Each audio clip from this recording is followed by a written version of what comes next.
The Fissaint appellation lies in the northern part of the Côte de Nuits, between Marcenais and Gevrey-Chambertin. It is around 1.5 kilometers in length, and it is one of the smallest appellations in the Côte de Nuits. The appellation includes the vineyards from the village of Fissaint, as well as those from the hamlet of Fissay, which merged with the village of Fissaint in 1860. In addition, there is a small parcel of Clos de la Perrière Premier Cru, which is located in the neighboring village of Brochon. This has been historically included within the Fissaint AOC as well. Since last November, the appellation also now includes 35 hectares of vineyards on the northern side of Brochon.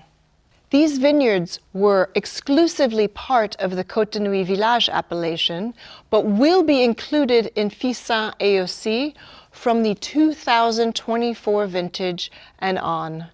Today, with the new vineyard additions, the Fissaint appellation now comprises a delimited surface area of around 160 hectares, though not all of it is planted. This area includes 6 Premier Cru Climat, which total just over 18 hectares or around 11% of its AOC vineyard land. Unlike some other villages in the Côte de Nuits, there are no Grand Cru vineyards in Fissaint. On the northern side, the Premier Cru Climat are Les Arvelets, Les Hervelets, and Le Mets-Bas. But this latter vineyard is no longer planted to vines and is now residential land. On the southern side, we can find Clos Napoléon, Clos de Chapitre, and Clos de la Perrière. Fissaint is mostly planted to Pinot Noir.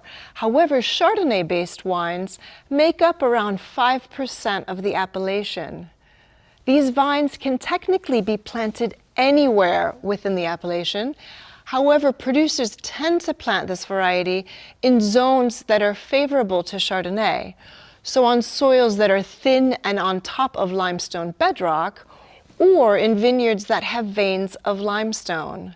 Fissaint's exposition is fairly straightforward, as most of the vineyards faced east or slightly southeast, like a number of other villages in the Côte de Nuits.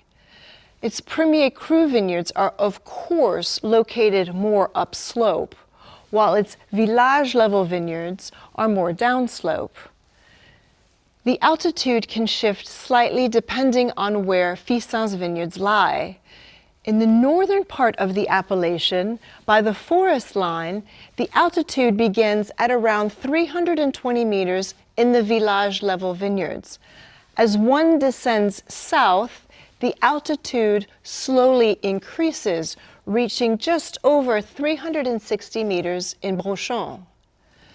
The Premier Crus lie between 310 and 360 meters above sea level, while the vineyards that go towards the valley floor only range from about 300 to 310 meters, so are at a minor incline.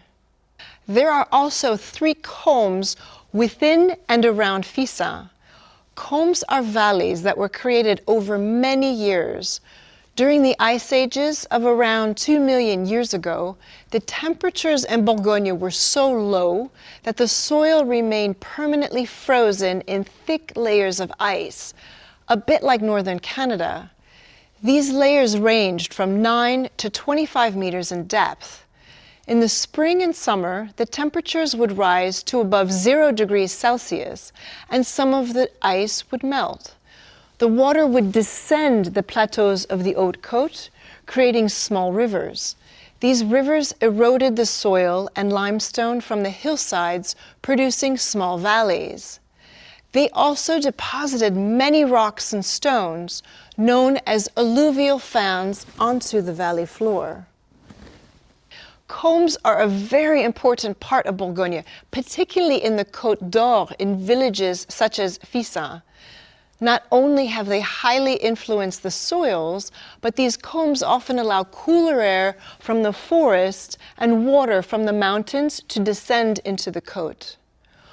Combe-Lavaux is located on the border between Couché, a village that is part of the Marcenais appellation, and Fissé.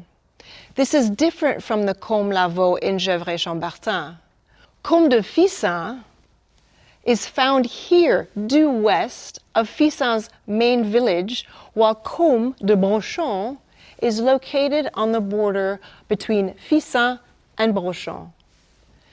The vineyards located around these combes have an average temperature of 2 to 3 degrees Celsius colder, which logically creates cooler microclimates in these areas. For example, Les Hervelets Premier Cru can be slightly cooler than Les Arvelets Premier Cru, though they are side by side. As a result, vines in Les Hervelets might be harvested slightly later. Some vineyards within the Combe areas can also have more access to underground natural water sources, and some soils can be quite water retaining. Fissin is also known for its many geological faults. They heavily influence the makeup of a vineyard soil, creating ruptures and staggered geological layers of soil and bedrock. This naturally produces more terroir diversity. These faults are particularly abundant in and around the hamlet of Fissé, in the Premier Crus, as well as the western sector of the village level vineyards. These many faults can go from north to south, as well as from west to east. Some are even at angles, which follow the combes. Geological faults also feature in the vineyards between Fissin and Brochon, though to a slightly lesser extent. As a result, the geological composition of Fissin's vineyards can be notably complex. On the slopes where the Premier Crus lie, as well as within some village-level vineyards, there are 4 different types of Jurassic limestone bedrock, which can shift depending on the fault lines. This complex limestone bedrock can create notable minerality in the wines. For example, at the top of the slopes, there is a fine strip of fossil-rich marly Ostrea acuminata. This is followed by a wider band of calcaire à entroque, which is a crinoidal limestone. Clos de la Perrière sits more or less exclusively on this limestone bedrock. For the other 4 Premier Crus, Clos de Chapitre, Clos Napoléon, Les Hervelets, and Les Arvelets, this crinoidal limestone comprises much of the upper half of these vineyards. At the bottom of these 4 Premier Crus, there are sandy marls. However, the Premier Cru climat of Les Hervelets and Les Arvelets are even more complex. They also have slivers of Prémaux limestone that cut through the crinoidal limestone bedrock. So wine styles within these climats can change considerably depending on where the vines are planted. Sandy marls continue at the foothills of the Premier Crus into the village-level vineyards too. However, this zone is generally less pebbly than the Premier Crus. As a result, the soils in these village-level vineyards can become heavy and deep, so these sections can sometimes produce quite muscly wines. A notable amount of the village-level vineyards lie on impressive alluvial fans, which were deposited by the combes. These are found beyond the sandy marls. This soil tends to be better draining, and so the vines are generally earlier ripening. Therefore, they often produce lighter, fruitier, and fairly elegant wines. In the vineyards located in the middle of the appellation, one can also find Comblanchien limestone, additional bands of crinoidal limestone, and patches of salmon conglomerate, which are compressed limestone pebbles covered in a salmon-colored matrix. In a nutshell, Fissin has notably complex geological structures. Despite being one of the Côte de Nuit's smallest appellations, its soils, along with its combes, faults, and microclimates, create such a diverse range of wine styles and qualities.